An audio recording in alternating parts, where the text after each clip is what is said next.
by a songwriter, pastor, former pastor of McKinley Memorial Church in Philadelphia, Charles A. McKinley. Song's entitled, "The Storm is Passing Over."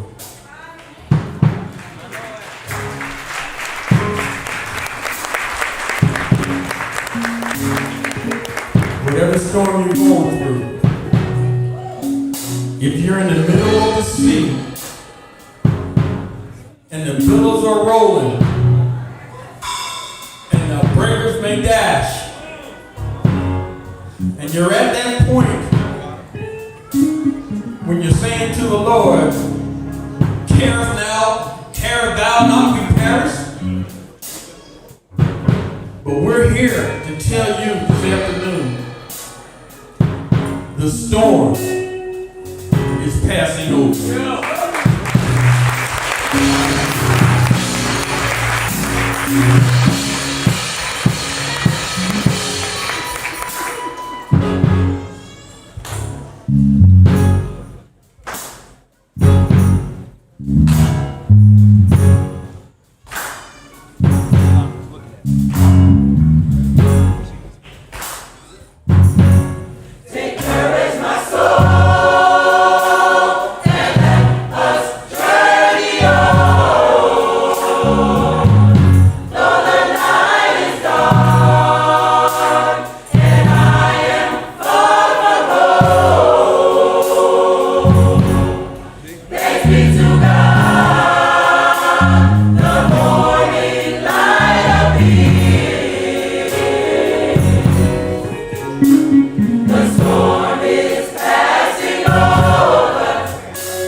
up to say what that means. Did the storm pass over for you? But I know it passed over for me, that's why I'm here. Lord, oh, I see.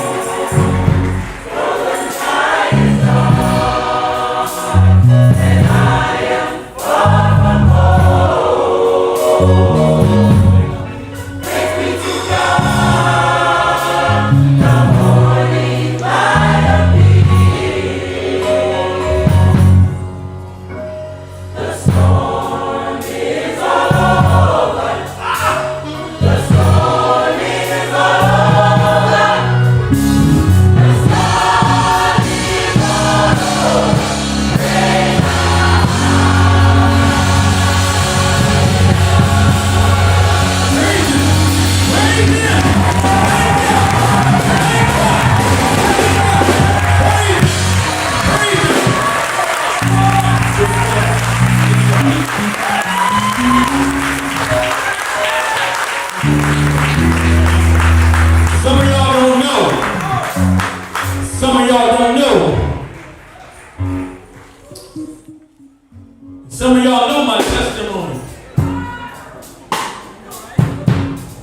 When I thought I was over cancer, March of this year, I woke up, pain in my back, couldn't walk. Here come old Slewfoot back again.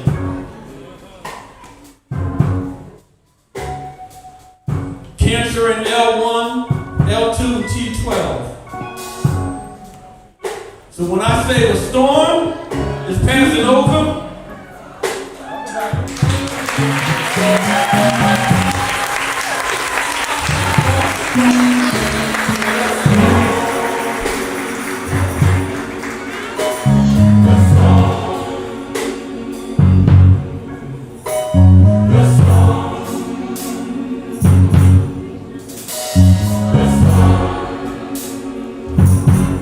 I told everybody that I wasn't coming to Tabernacle. I couldn't make Tabernacle. 2 rods in my leg, 5 operations since October of 2019. I wasn't coming to Tabernacle. Listen to this. The storm is passing over.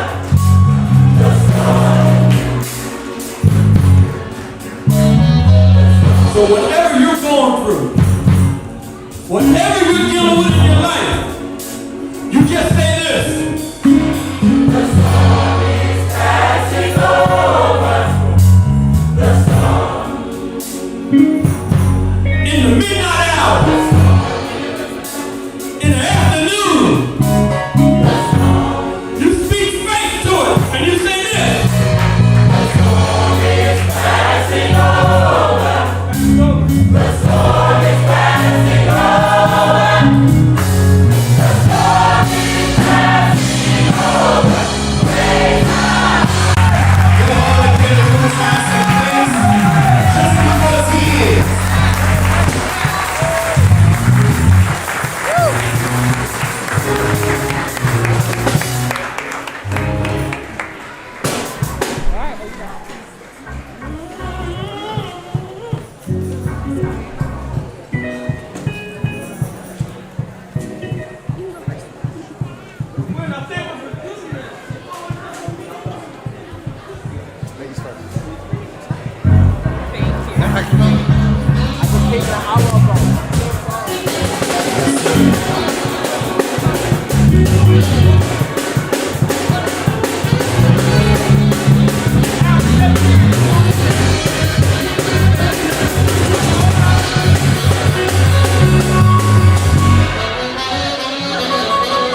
I wonder if I can get some brothers to clear this out for me.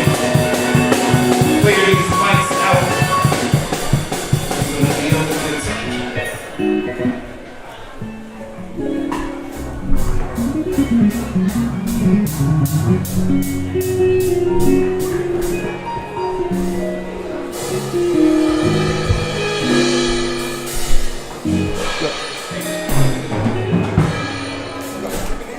This is good. Just this one. I'm gonna give him this.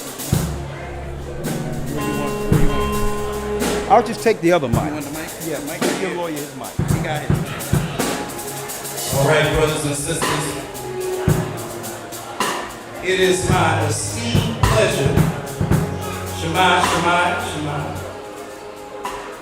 It is my esteemed pleasure and honor to welcome these brothers, these elders, fellow laborers in the spirit of the Most High that have not only worked but sacrificed. And the Bible says, give the elders double honor, especially those who labor in the word and doctrine. So not just from these elders, but the elders in the four corners of the earth, but also especially the elders that are before us today. Elder Rakashiar, Elder Lawyer, GOCC, here and worldwide. Let's give the Most High some praise for these elders that are before us.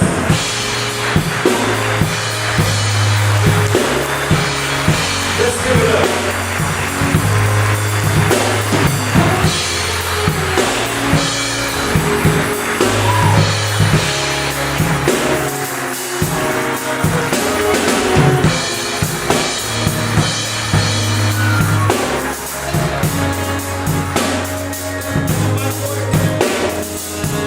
Praise the Most High.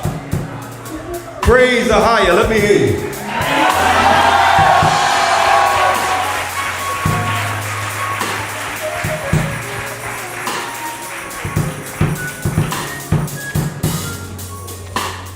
Of course. Okay, let's bring the music all the way down. I'm sitting there, I'm grooving. I want to just get into it. Y'all got me grooving, and you're, moving to it, but it's okay. Shalom, my brothers and sisters.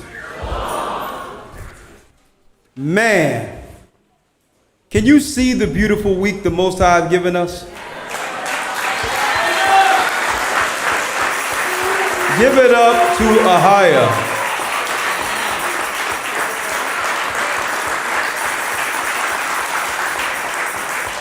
I was thinking that the whole time when I heard them sing beautifully. The storm has passed over. I'll tell you something. There's one brother who has the perseverance of Job up in here. I'm like, how you doing? How y'all doing? I'll tell you something, brothers and sisters. One brother had the perseverance of, I don't know. It was like the three little pigs up in here. He came one year, it blew him away. Then he came another year, he put up tarp, and it flooded him out. And then I came yesterday and he built a house. From straw to stick to brick. And I'm like, okay, we're going to need this brother in the wilderness. He had a whole house built. I looked up from the hill. I'm like, what's down there? Yashar says, that's that brother that got flooded out. I'm like, man, he got a Solomon tent down there. But first and foremost, the Most High has given us a great week. And I'm going to share every day with you all. I'll be here, I'm on camp, and have a lot of plans for all of us going forward through the Spirit of the Most High. I'll tell you, it's going to be a fantastic week. Give it up again for the Most High. Okay, let me turn this thing off. Let me turn this off and put this to the side. Hold on. This beast thing, this tracker. I'm going to talk today, and it's not going to take long because I want to feast and get to talk to brothers and sisters throughout this week, starting this evening. Tonight, my lesson through the Spirit of the Most High He put on my heart to teach about today, or talk about, is living under Christ's house. And I need y'all to understand this, brothers and sisters, and understand what you've been called to. what we've been called to under Christ's house. Every individual in this church, in this world, and I'd like to honor all the elders, deacons, bishops, and all the brothers and sisters who are holding it down right now throughout the earth. But I need y'all to know something. When the Most High sent us here, individually into our mother's belly, we were alone. We were by ourselves. And I know we love the family, we love our husbands, wives, we love our children, but at the end of it, we're going to stand alone with him. Why am I bringing this out? Why am I telling you this? The scriptures tell us that we were called for a purpose, and we all must search out our own soul salvation with fear and trembling. Find our calling and endure through the calling like Christ. Endure through the calling.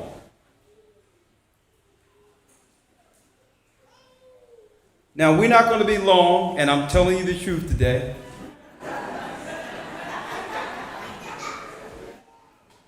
But let me say this. You probably heard me say this before.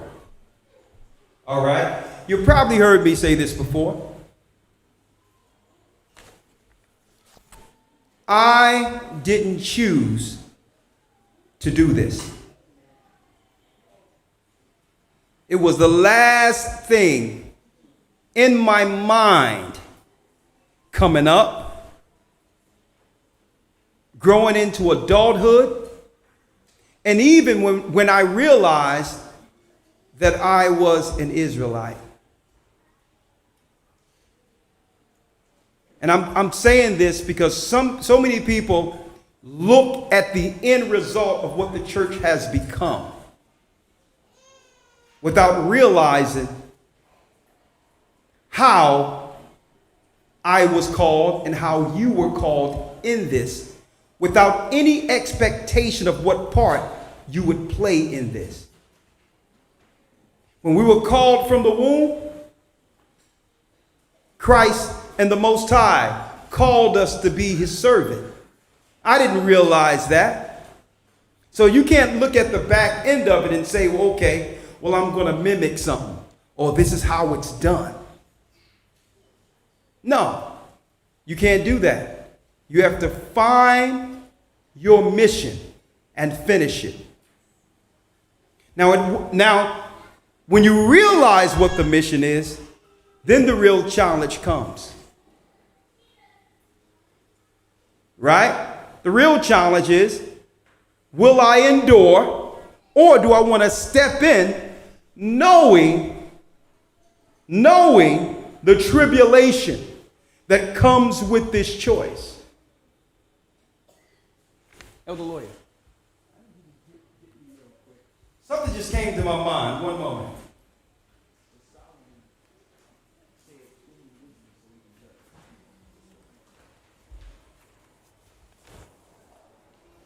Get Ezekiel 3 first. How you doing? Ezekiel 3.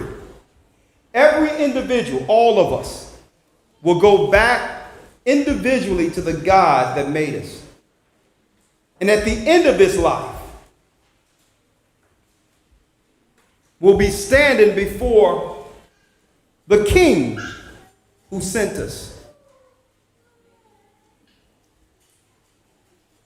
And in that conversation, well, it can't be a conversation because before judgment, it says that we cannot utter a word. At the end of it, the one who sent us is going to make it plain to each individual. You know I sent you, and through your life, you know why I sent you. come over. You've made it. Or there'll be wailing and gnashing of teeth.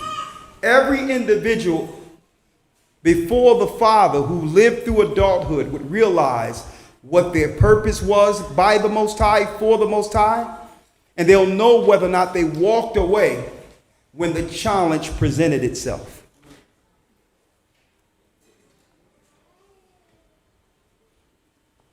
I just want to tell y'all something. How it wasn't Elder Ricard Shiar or any elders who built this church. We're living under Christ's house. Christ built this church. And I can only tell you this by giving you the example or speaking to you of how this church ended up requiring organization. The requirement of organization came last. The spirit to teach the gospel came first. And through teaching the gospel, there was a requirement to set up a church. Understand that. I didn't set off as Elder Ricard Shiar to set up a church. I set off called to do a work and understanding that it might be a great work and asking the Most High to give us, my family and everyone, the wisdom to judge righteously so that he can shape his church into what he intended for it. He just told me, okay, I gave you this, that, and the other. You know, you don't know everything. Who does? Teach that.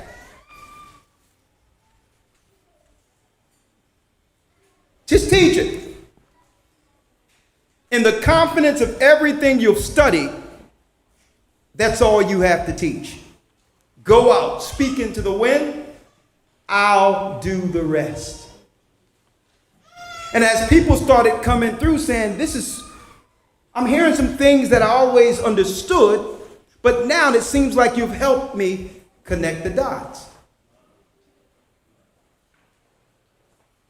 It's like you're bringing things to my remembrance.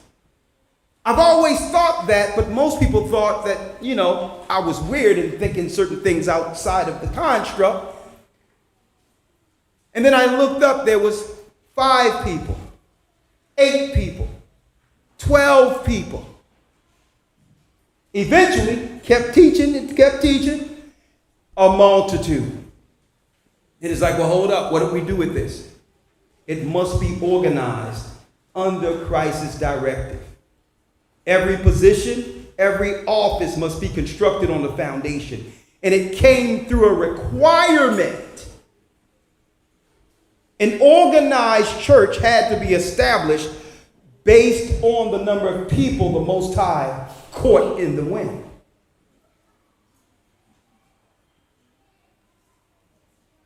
And I'm saying this not because of me. I started off that the Most High called each and every individual in this earth with a purpose. Time and chance happen to all men, and eventually, throughout life, in our adulthood, you understand what your purposes are in this earth.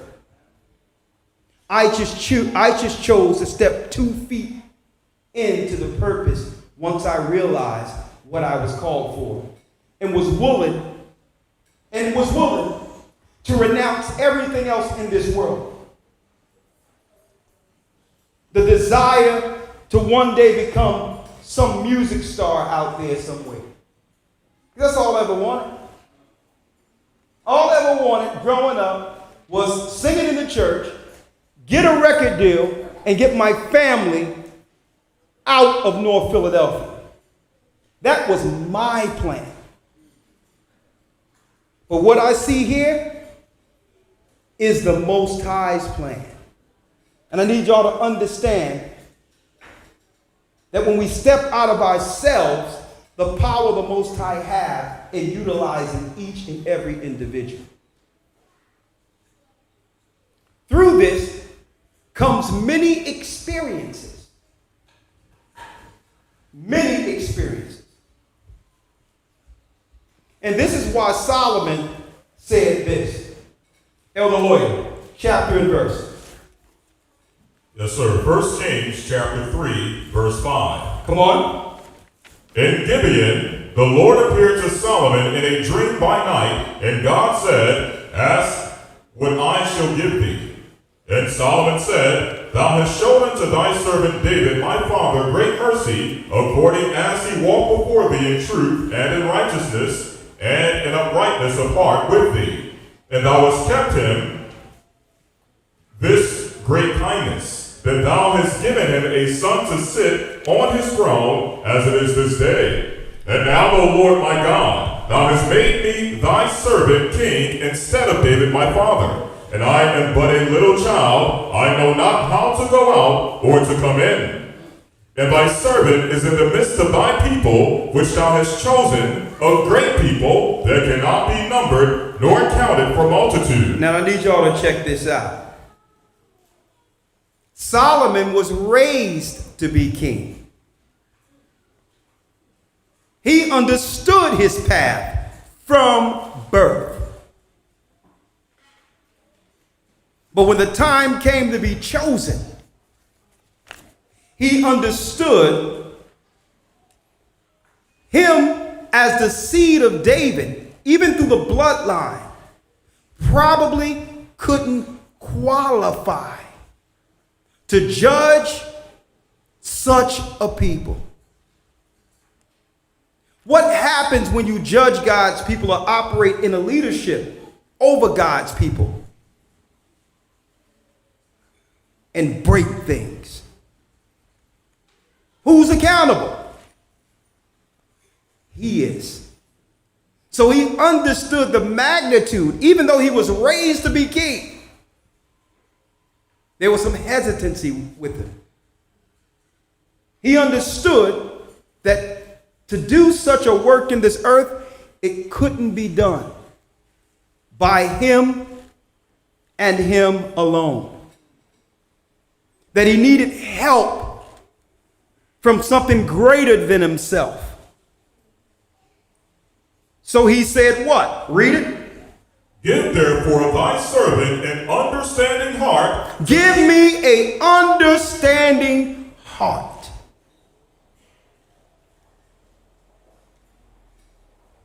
Solomon could have asked for anything. First of all, the Most High said, you're now the chosen seed. Solomon, you can have anything you want. Okay, first of all right, a good-looking woman, a lot of riches, all right? Good-looking woman, riches, a family. Let me get a serious army to protect me. He didn't think of anything for himself. He thought about the task of judging righteously God's chosen people. Read it. Give therefore thy servant an understanding heart to judge thy people. That's what he asked for first. An understanding heart. Because what? Read. That I may discern between good and bad. For who is able to judge this thy so great a people? Who can judge this peculiar people? They're not like any other people on earth. Who can actually judge such a people? So in each instance that I'm dealing with an individual, and this is what Solomon's letting people know, he understands in his interactions, he's not just dealing with people. He's talking or interacting or judging a son and daughter of God. First,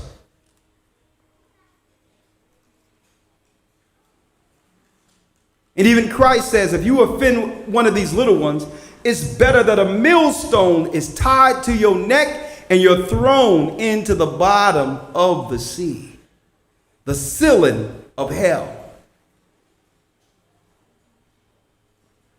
That's what he asked for, with all the knowledge. So we ask for many things in this truth. But how many times as individuals living under Christ's house do we ask or pray for someone or something greater than ourselves?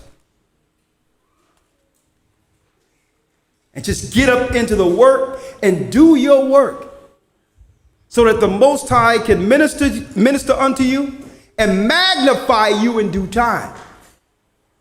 A man or a woman cannot just read scriptures and become the character in the scriptures.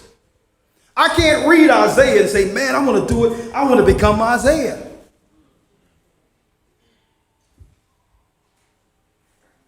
Isaiah was sent from the throne just like you and stepped in his purpose and became Isaiah. Jeremiah, the same. And so many times we try to look at the outward and try to judge what we read in the scriptures and not realizing these were regular people. And what distinguished them from us is that they stepped in their purpose, 2 feet in, knowing they can only do the best they can do by help from on high, and that was enough for the Most High. But you know what? It's never enough for man. And I thank the Most High that he measures every man, woman, and child that is sent into this earth. Because none of us would measure up, and none of us are worthy from those who observe from the outside. And if this is the lot that Christ had to take, because believe it or not, folks, how wild it sounds, to those who looked at Christ's work, Christ, for many, didn't measure up.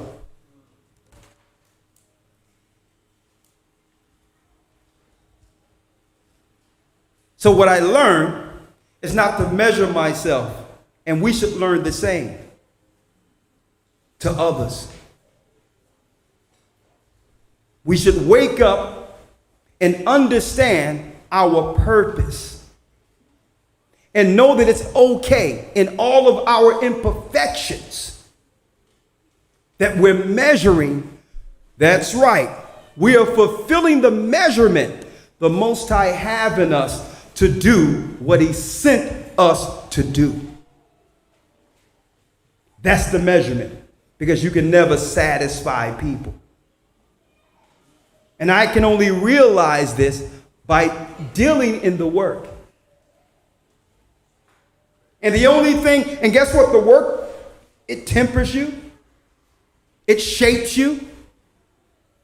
But you grow to a point and realize it's too much because there's too many people. And everyone cannot be satisfied, but you ask the Most High to give you what? An understanding heart. Because who can judge such a people? And when you're met with an instance, you use that understanding heart from one person to the next. And that's all God requires in his house. We make a mistake in this internet age, because with the internet, everything is so quick, instant. And we're always measuring ourselves with something, or always looking at something and saying, well, okay, well, why don't I add that to myself or do this to myself? No. When I was growing up, brothers and sisters, we had no internet. Each person who was seeking knowledge had to work for it. You had to go to the libraries. You had to study. You had to wait a week or two for a book that Amazon cannot deliver to you in 2 days. Where the effort was shown from the heavens that this person really wants to find out about me.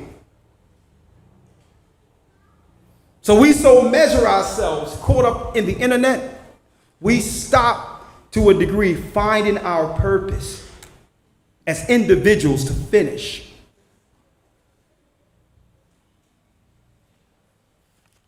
Read on, Elder Lawyer. Yes, sir. 1 Kings 3, verse 9. Give therefore thy servant an understanding heart to judge thy people, that I may discern between good and bad. For who is able to judge this thy so great a people? Come on. And the speech pleased the Lord that Solomon had asked this thing. And God said unto him, You notice Solomon didn't ask anything for himself. Not one thing. Not one thing.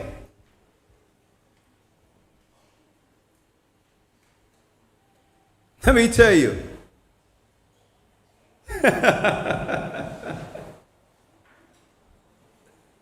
What it takes to be a servant of the Most High. Because that's all a prophet is, a servant. What does it take? Well, what it takes is sacrifice and unselfishness.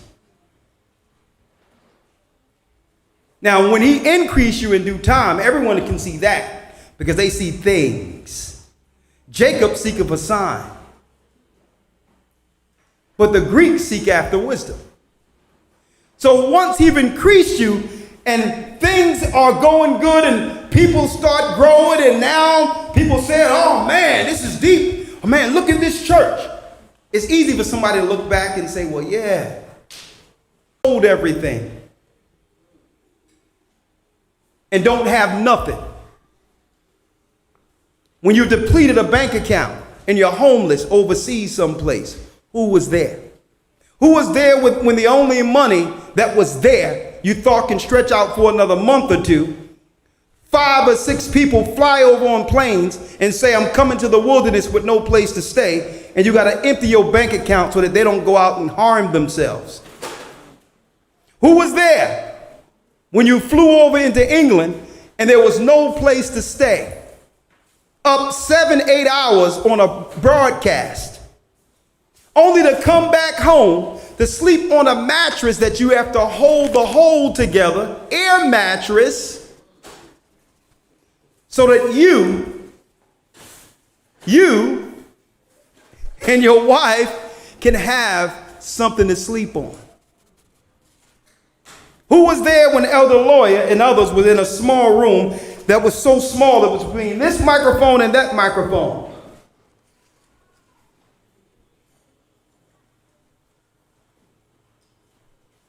Where the only thing we can look forward to was onions and potatoes that someone gave us free from the garden. And we had to stress that out for 3 weeks at a time. Who was there? It's easy to sit back and look in hindsight and see the glory, but don't know or what they deem glory,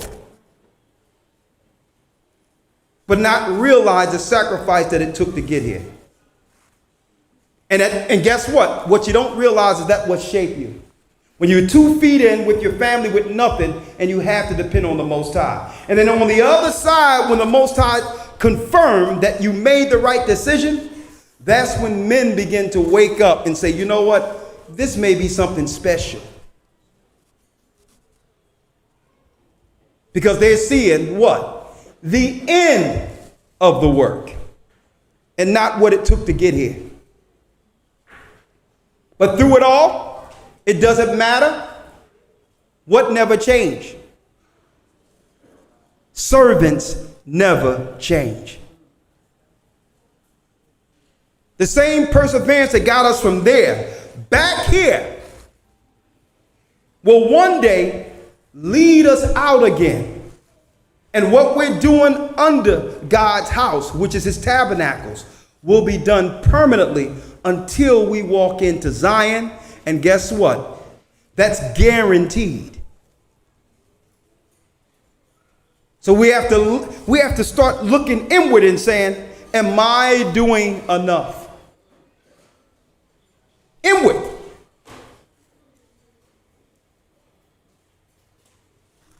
Inward. Am I doing enough? Am I measuring correctly? What is my view of what I was called into? Another thing. I'm going to go into it. Finish reading, Evelyn. Yes, sir. 1 Kings 3:11. Come on. And God said unto him, because thou hast asked this thing, and hast not asked for thyself long life, neither hast asked for riches for thyself, Come on. nor hast asked the life of thine enemies, but hast asked Listen, for... he didn't even ask for the Most High to judge his enemies. Whatever Solomon would have asked, the Most High would have done. He says, because you didn't ask me to destroy your enemies. Read. But hast asked for thyself understanding to discern judgment, behold, I have done according to thy words. Lo, I have given thee a wise and understanding heart. I've given you a wise and understanding heart. Now, with this wise and understanding heart, queens, kings, magistrates, leaders would come from the four corners of the earth to seek the wisdom of Solomon. And what a lot of you don't realize, and probably do, is that all the universities in this earth that we see as schools of learning comes from the original education that was given to the kings who sought out Solomon. Every university. That's the knowledge he received and more, because these universities aren't teaching anything of consequence today. But the structure was set up to a degree where there was nothing in this earth scientifically, agriculturally, wisdom and counsel. There was nothing withheld from Solomon when he was faced with a scenario that needed knowledge. The Most High revealed it to him. But he didn't just, it wasn't no presto magic where it just zipped into him because of that moment. I need y'all to understand how it works. It's the circumstance that are before you that grows the experience that leads to knowledge. It was the interaction. And then the knowledge would come in on how he should judge a matter, and most on the outside realize the way he dealt with this matter is different. Whose babies is that? That's my baby. No, that's my baby. Oh, so we don't know whose baby this is. Okay, give me the sword. Both of you can have the baby. Both of you can have the baby. I'm going to cut the child in half. Now, he didn't go to a school for that. But in the moment, because of what he asked, the Most High gave him knowledge to do what? Judge righteously in moments. In moments of life or death, the Most High would intervene and put in his conscience the fix. And others realize, okay, this is different. And this is how it works, brothers and sisters. It isn't knowledge and increasing and doing the work of the Most High isn't presto magic where someone zaps something in you because you're baptized. The baptism is when the Holy Spirit come into you, but your experiences is what shape you. And having the knowledge and temperance to deal in this word is what grow prophets and servants That's the male example. And we all know the example of Esther, where the Most High would do what? He would use the gift that he has given women through their power of femininity to get in places a man cannot. Not for riches, not the bag, because the bag, she was next to the king. She could have accomplished the bag easily, but she got close enough to help save our people. Circumstance, opportunity, not our opportunity, but the opportunity to do his will, knowing that at the end of it, it will not be husband, wife, son, daughter, because he sent every last person individually with a purpose. He just sent us to help each other along and to extend the legacy that was prophesied since the beginning. But at the end of it, it's you at the end of it before the Most High. Wisdom. Under the Most High's house. And I'm going to talk about this since we're here under the Most High's house this week. What house? The earth. Acts 7:48, Elder Lawyer. Yes, sir. Come on.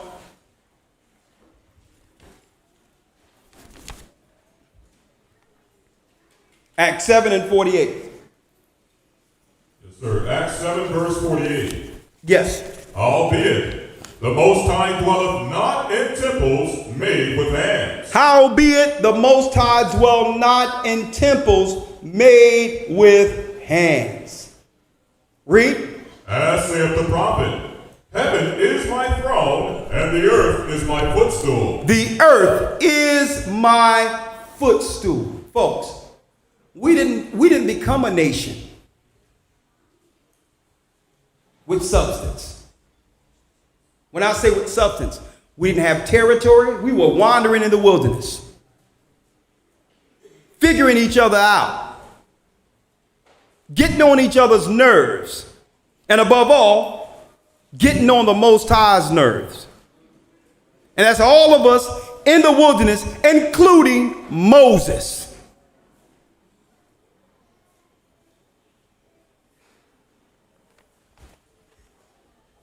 He says what? Heaven is my throne, Heaven is my throne, and the earth is my footstool. and the earth is my footstool. You're under my house. Doesn't matter where you are. This is the place the Most High sit back, kick back, and put his foot. Read. What house will ye build me? What house will you build me? Come on. Saith the Lord. Or what is the place of my rest? Where is the place of my rest? Read. Have not my hand made all these things? Look at this. That's our Father, which art in heaven. Have not what? Have not what? Read it. Have not my hand made all these things? I made all these things. If this house belongs to our Father, then what? If you step in faith and not put yourself in the box, you will realize that this house belongs to us. But fear, insecurities, doubt, lack of faith restricts us from actually benefiting from this place. The whole house belonged to the Most High. John 14:1 of the Lawyer Christ. Under Christ's house. Yes, sir. St. John 14, verse 1. Read it. Let not your heart be troubled. Ye believe in God, believe also in me. Come on. In my Father's house are many mansions. In my Father's house, what? Are many mansions. Are many mansions. You know Christ was a carpenter, right? He was a carpenter. How many houses did you see Christ build for himself? He understood the whole earth belonged to him. This is his Father's house, and it belongs to us. When we restrict ourselves to a thing and get comfortable, we'll start to believe, well, this is what I work for. Well, what if one day you have to walk away? Are you prepared to walk away and have enough faith to receive a house that Christ had prepared for you? Let me tell you, when we stepped out of America initially, when the Most High sent us to be He goes before the flock, let me tell you something. Everyone on earth thought we were crazy. And hey,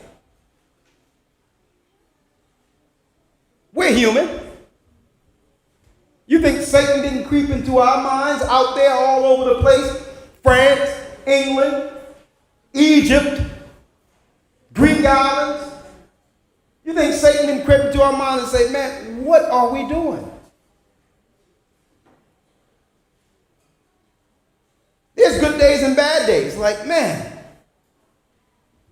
Lord, please. I mean, the Most High was like, listen, you go do what you're doing. Just continue.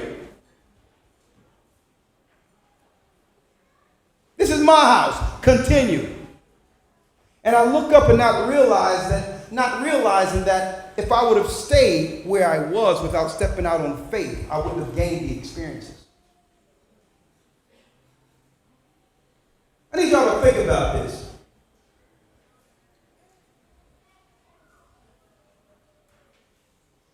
Traveling on the way back. We got to get these churches together because things have gotten too big. Sitting down with a guy, just out of nowhere, there was a guy over there who says, man, there's a excavation trip. This is one of many experiences. Elder Lawyer and all of you can attest to this.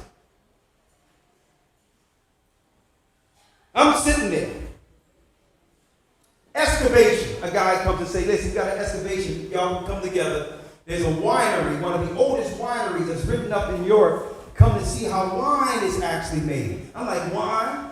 Okay.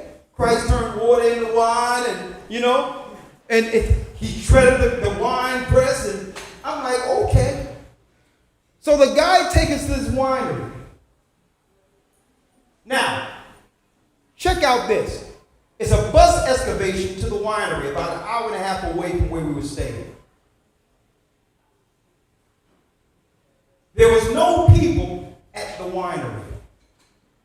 Right? It was just a little tour. We go and see how wine is made. Listen to this. There was a stage there, a microphone. No one was there. You were there, right? He was there. He was on the excavation, Balak. You remember that, right? No one there but a microphone. We go there and plug up into it and sang about 2-3 songs. The guy's family started looking out the window from the villa that was attached on the property. They come out and start hearing what was going on. Now this guy, quote unquote, right? Just a regular old guy. He says, listen, who are you? I told him my name. And he sat down at the table. They had cheeses there, a little wine. He says, listen, do you know who I am? I'm like, you got it on the wine. He says, yes. What's your name? Blah, blah, blah. Then he says, listen, I'm a very rich man. He says, you from America? I'm like, I'm from America. He says, you stay here. You sing. We can entertain. I'll make sure you'll never want for nothing. You or your family have a place to stay. Villas, you name it. You stay. Guess what? I had to go.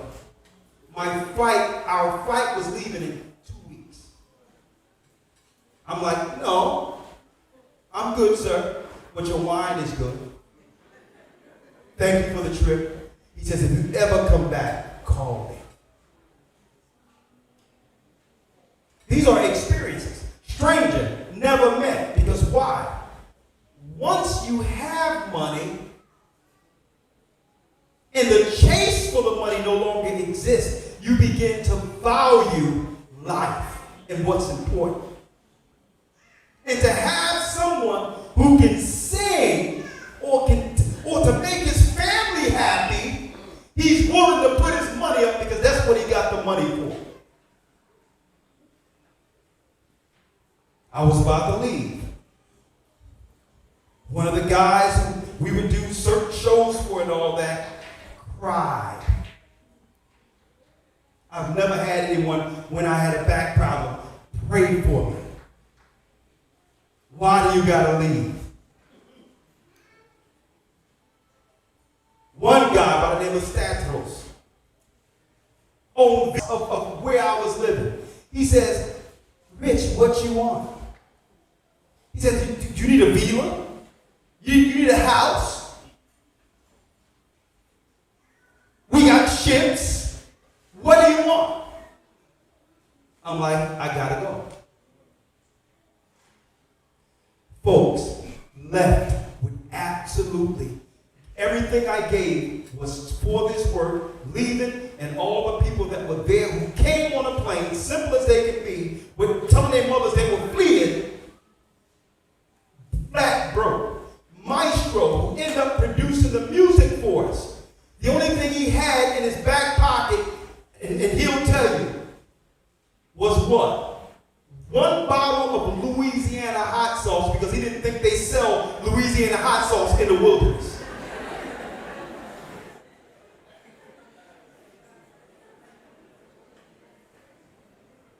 And I said, young man, you're gonna get me messed up.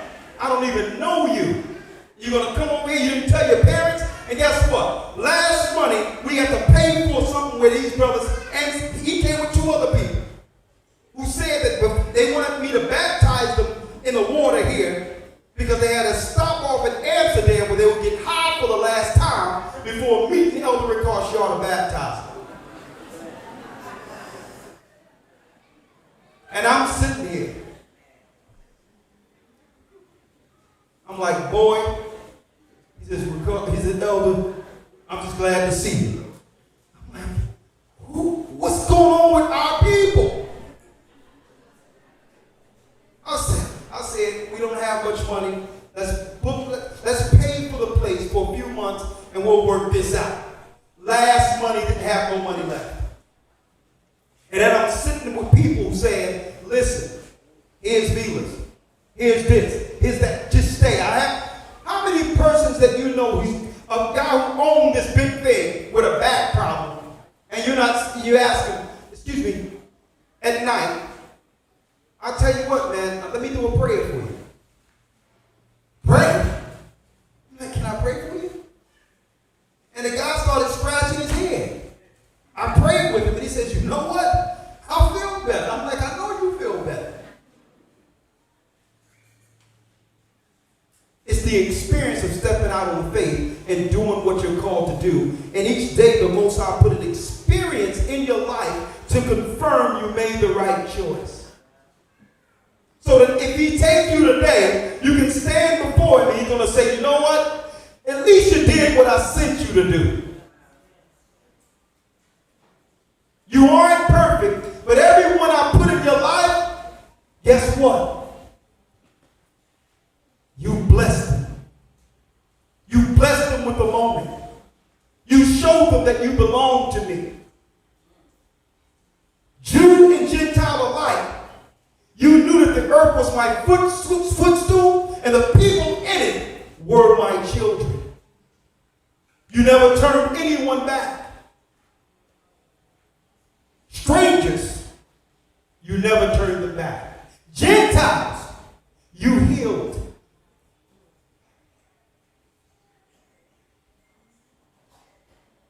So under the Most High's house, and I'm putting this out there for you to let you know that we are greater than this world, than America would ever tell us. But you didn't have the experience out there to know what a blessing we are to everyone else.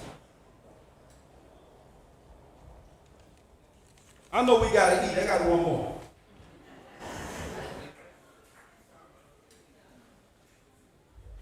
Elder Lawyer. Yes, sir. Let's go to Hebrews 12 and 1. Hebrews 12, verse 1. Come on. Wherefore, seeing we also are compassed about with so great a cloud of witnesses, Come on. let us lay aside every weight and the sin which doeth so easily beset us, Come on. and let us run with patience the race that is set before us. Let us run with patience the race that is set before us. Run with patience. We need to stop measuring ourselves to other men. Women have to stop measuring themselves to other women. The measurement is the expectations the Most High have in us for those who know His Son. That's the only expectation. Guess what? And guess what the Most High could always expect from Christ in this earth? That He was doing the Most High's business. Doing the Most High's business.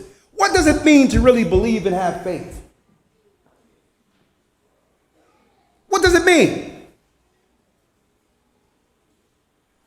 Even Paul, shipwrecked, lost all the material for his tents, you name it, held on to a piece of wood to survive. And some people will look at that and be like, see, I thought he was dealing with the Most High. Look at him. Sitting there holding on wood, suffering. See, I told you he ain't down with the Most High. But I tell you what, if any of you get shipwrecked and want to live through it, if you knew what he experienced, who would you be looking at? Paul. You don't learn strictly from what people can see as signs of the glory of it. It's the experience that gets you the glory. And that's what brothers and sisters ignore. Measuring themselves to others. When the only one we must measure ourselves to is Christ. And know that every last person comes up short. Let's go down to Moses real quick, Elder Lawyer. Yes, sir. I think it's the 9th verse. Wait, it talks about Moses there? Yes, sir. Verse 9. Yeah. Furthermore, we have had fathers of our flesh. 11, yeah. Come on. Hebrews 11, verse 9. Come on. By faith he sojourned in the land of promise as in a strange country. Read that again. This is Moses. Come on. Let me jump down to Moses. That's Abraham. So I can, jumping down to Moses in verse number 24. Yep. Back 23. Read it. By faith, Moses, when he was born. When Moses was born, now he was sent in the earth to save Israel. Now, do you think he knew that he was sent to do this growing up in Pharaoh's house? He was just learning a trade, learning how to be a prince. There's great men and women, not just in this room, but throughout the four corners of the earth, that's going to do great work. But in order to do that, and what I've learned, even by leaving and traveling, we must step outside of ourselves, our comfort zone, to really understand what it means to take full advantage of this experience called life.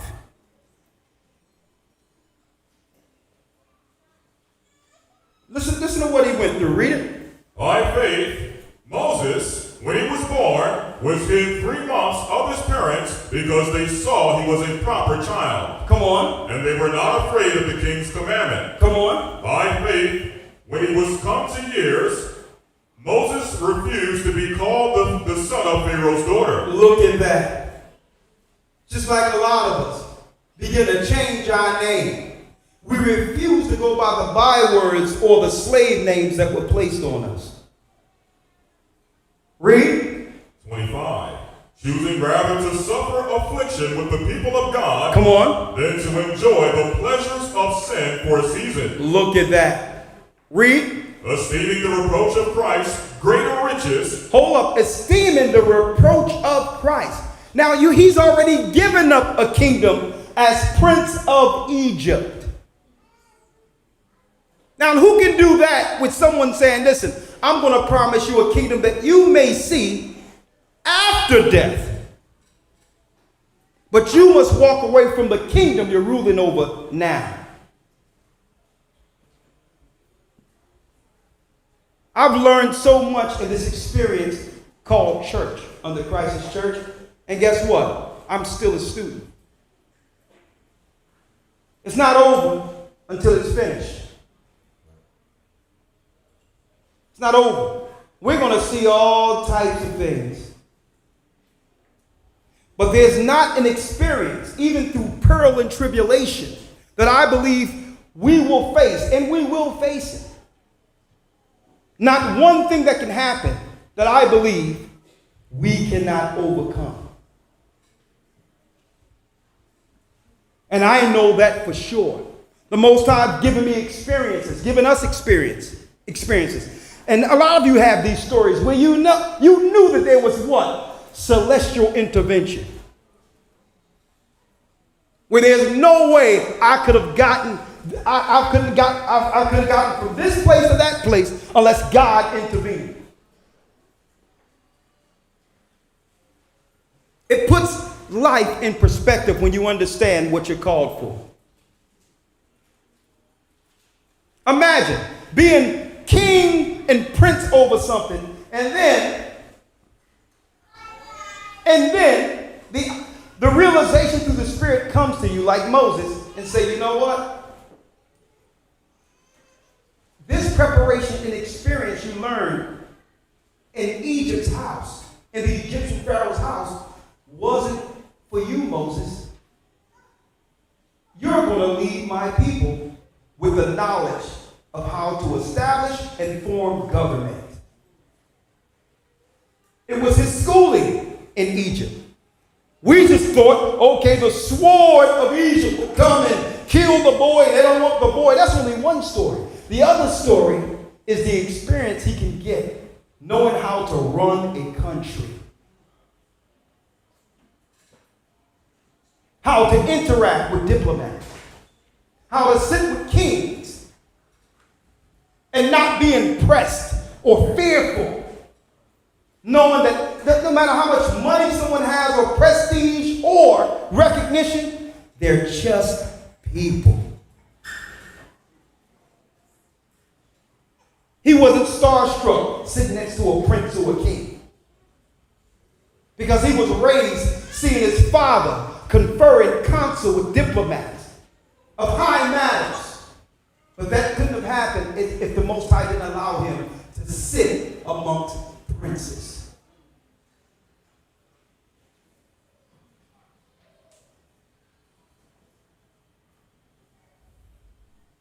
The Bible is only one level of knowledge.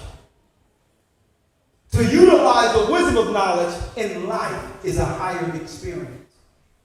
And it cannot be taught. It must be lived.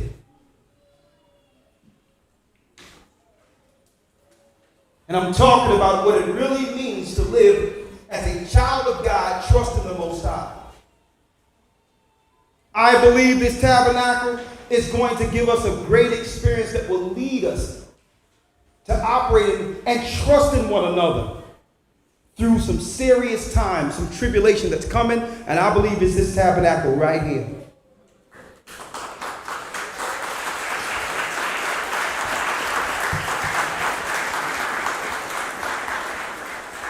Finish reading of the Lord and we'll wrap it up. Yes, sir. Verse 24.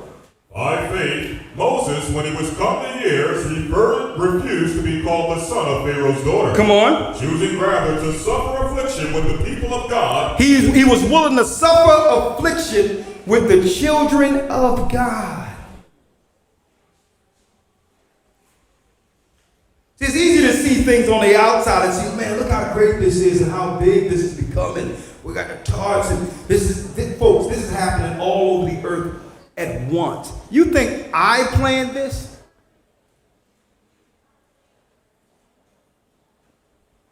happen unless the Most High sent members of the body and gathered, and people stepped in. That's right, to do their calling with the experience the Most High has given them, separate from me.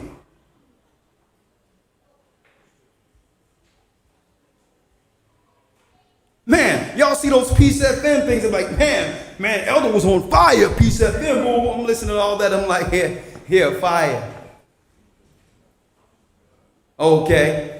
There was nothing so happy about those experiences on ice roads to try to get an hour and a half away through fog on a place called Snake Road, and only afterward, where Shapat Mark tell me, after we get off the road, yeah, you know more people die on this road than any other road in England. An ice storm of biblical proportions. This guy's driving through it with eyeglasses on, through England's fog. Only to teach, because I had to make sure the United States get it. So I had to teach with Gaja up until 5 in the morning and have to drive right back, get some breakfast, sleep for about 4 hours, then go do something else that was needed for the church. No one seen anything. And guess how much I got paid for Peace FM? A donut. 0. Their ratings went through the roof. And next thing you know, people calling day and night. They wanted more of this particular program, but couldn't control me because I wouldn't get control. And I never received a red cent and got more ratings. And they'll tell you it was more ratings on Peace FM when I stepped in there than any other broadcast. They was like, Ricard, we probably need to switch you and move y'all to prime time. I'm like, no, Wednesdays is good so that we can get to our people in the United States too. Got paid 0. But it was an integral part of this ministry. I kept my head down, prayed, and worked. Never measuring myself to anyone else. Well, let me go over there and look and see what UPK doing. I used to be a part. See what's going on. Let me see what this group doing. No, it's not about groups.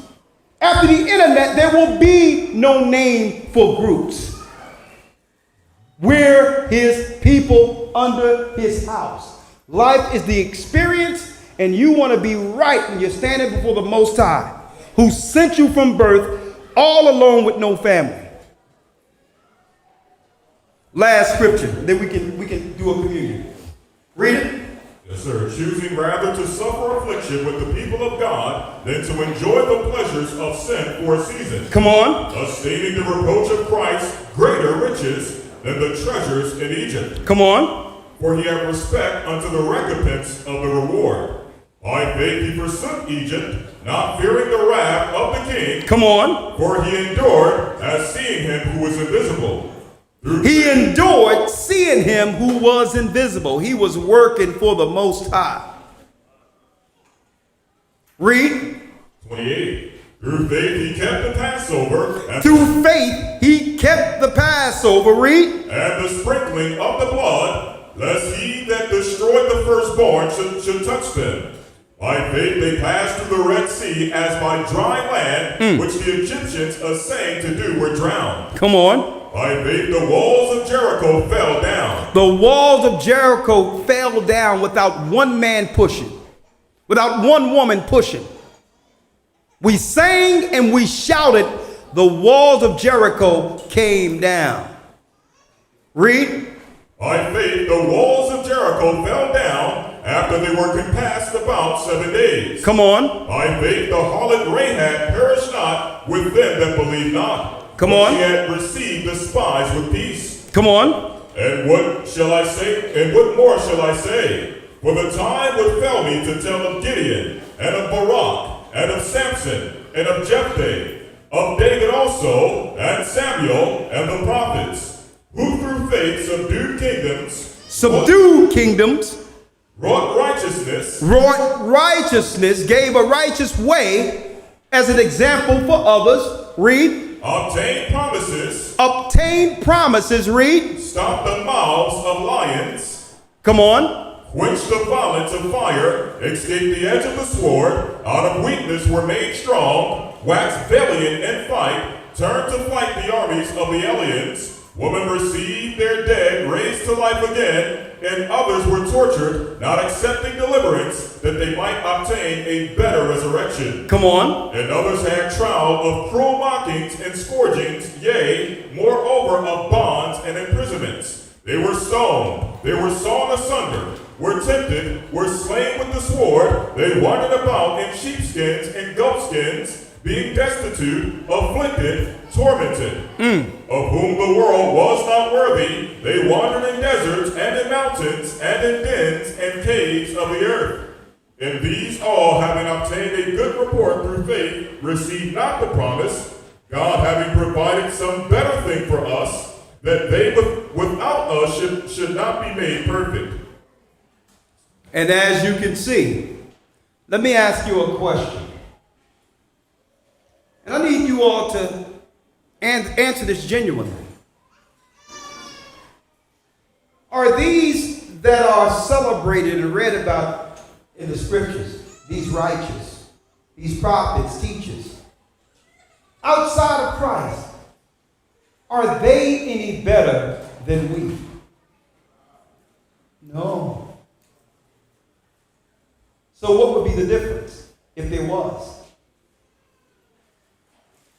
Of faith, to have faith, or the lack thereof. And what I learned, this work would not have been possible if I ever tried to measure a work to others, or to measure my righteousness or my lack of righteousness to someone else. The only thing the Most High required for me to do is what was possible for me to do. And that was good. That's good enough for him.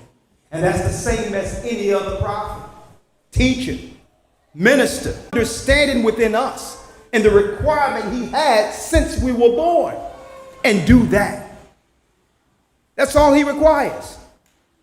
And eventually, if we all do this the same, and continue from this Passover, this tabernacle together, I believe we will endure together under the Most High's house, under Christ, and see Zion together.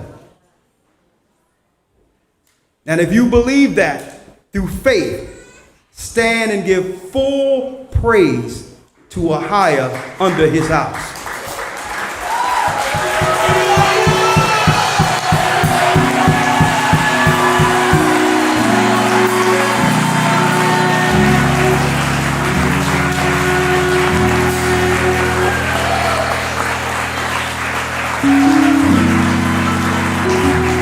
Praise the highest.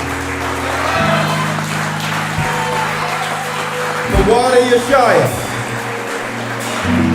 to the Holy Spirit. And we're gonna take communion real quick. Let me say this. This communion is serious. Like all other communion. Let me make it clear. There have been times in my life, understanding the gravity of what taking communion really is, that I would rather not have done it. I remember in 2008, there was communion. Now I felt that there was aught against me. I didn't feel right at the table. But I wasn't going to offend my connection with Christ by partaking at a table knowing that I felt a certain type of way. So I didn't take it. And everyone at the table knew he must have a problem. Because my agreement isn't with us in general. This agreement comes next after my agreement with Christ. And I'm not going to act like everything is good with my brother knowing I didn't go to my brother, and now we're going to partake with bread and wine as if everything is okay. Let me tell you, that's a dangerous thing to do in the spirit. When we go from holy day with the knowledge the Most High has instilled in us for these holy days, understanding that Christ is at the table upstairs. And we're in his house. And the sins that are being forgiven as we forgive one another are being forgiven at the altar in heaven. So I say this for the sake of your own soul. If you really feel a certain type of way about someone and didn't go to them, don't partake. It's okay. There'll be another communion. But so many people I've seen took it, but something was in their heart.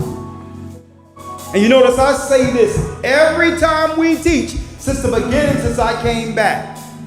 Do not partake of this bread and wine knowing you feel any certain type of way. And this is why I can say in good conscience, I can always take bread and wine without an issue. You know why? Because if I got an issue, I tell a person in the spirit of meekness, whether they accept it or not, it's all for me. I did what was required in my agreement with Christ, and I'm good with the heavens. If someone else want to take a bread somewhere else and do something, that's on them. So, Elder Lloyd, Yes, sir. let's do the bread and wine, and let's do this in the faith of with the Most High guiding us from this tabernacle to the next tabernacle, all the way to the last tabernacle, the wilderness. This is to the Most High in the wilderness. Let's take our bread and drink our wine with love in our heart. And ask the Most High after the atonement, 10 days prior, that he forgive our sins, and we're going to forgive everyone else going forward, walk in newness of spirit, and more so focus on what? Our requirement with him going forward. And we're going to measure ourselves with the Son. If someone do aught with us, we're going to do what's right, and we're going to keep going. We're going to pray for those who are without. We're even going to pray for our enemies. Those who would despitefully use us. Those who speak aught against us. We're going to forgive them. Come on, Lord. Yes, sir. For I have received of the Lord that which I also delivered unto you, that the Lord Yeshua, the same night in which he was betrayed, took bread. And when he had given thanks, he brake it and said, Take, eat. This is my body, which is broken for you. This do in remembrance of me. Thank you, Yeshua, for your sacrifice. Your body. Eat.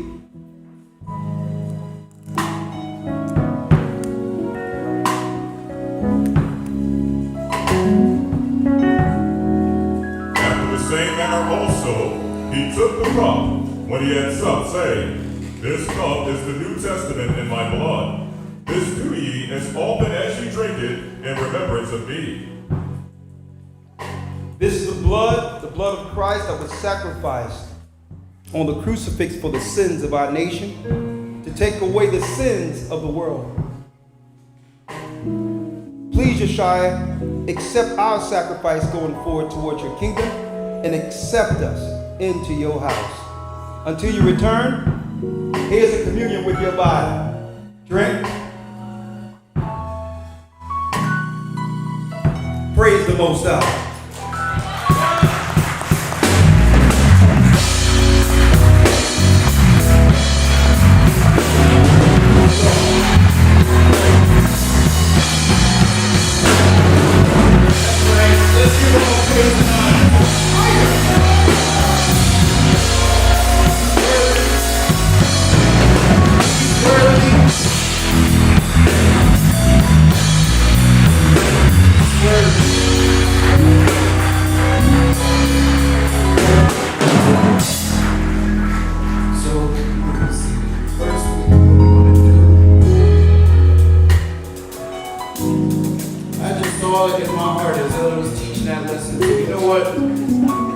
we must learn to really appreciate one another, right? And I'm gonna tell you, elders said it, but I mirror it, right? It's a work between the elders of the church, the deacons, the officers that run this. So if you have a local deacon or officer, Deacon Shamal. I don't know. There's something about this track. I feel a praise in my spirit. How about y'all? Most definitely. Said, I don't know what you came to do, but I came to give him praise. I came to give him praise. I came to give him praise. I came to give him praise. I came to give him praise. Sunday, first day rise. Monday and Tuesday I'm vibing. Made it this far through midweek, I can feel my praises rising, yeah. Thursday, worship is growing. On Friday, my cup's overflowing. But I say my best for today, to give him praise on this Saturday. Hey, I can feel it in my bones. I can feel it in my soul. I've been praising him all through the week for everything that he's done for me. Hey, I'll praise him in the morning, even in the noonday. I'll praise him anytime, no one ever gets tired of praising him. I came to give him praise. I came to give him praise. I came to give him praise. I came to give him praise. Raise my voice. No more fear, no more doubting with a joyful noise. Lifting songs of praise to the God of Israel. Yes, you pulled me back on my way through the gates of hell. You deserve it. Lord, I am grateful. You set me free from sorrow. You I will follow. You get me a bright tomorrow. Thursday, worship is growing. Friday, my cup overflowing. I save my best for Shabbat to give you all the praise. I came to give him praise. I came to give him praise. I came to give him praise. I came to give him praise. Kneel down and bow before his throne, 'cause he is excellent. Glory and adoration, worship from every nation. Fire shut up in my bones. Young boy, young girl, every nation of the world should mind. Listen up, listen up. From one day to the next, recognize that we've been blessed and give praise. Give it up, give it up. Don't got a minute to get caught up in the sin, and if I'm slipping, I'm repenting, 'cause I'm thankful I'm forgiven. And I can't wait for the Sabbath each day. When I wake, I give praise that I have it indeed. I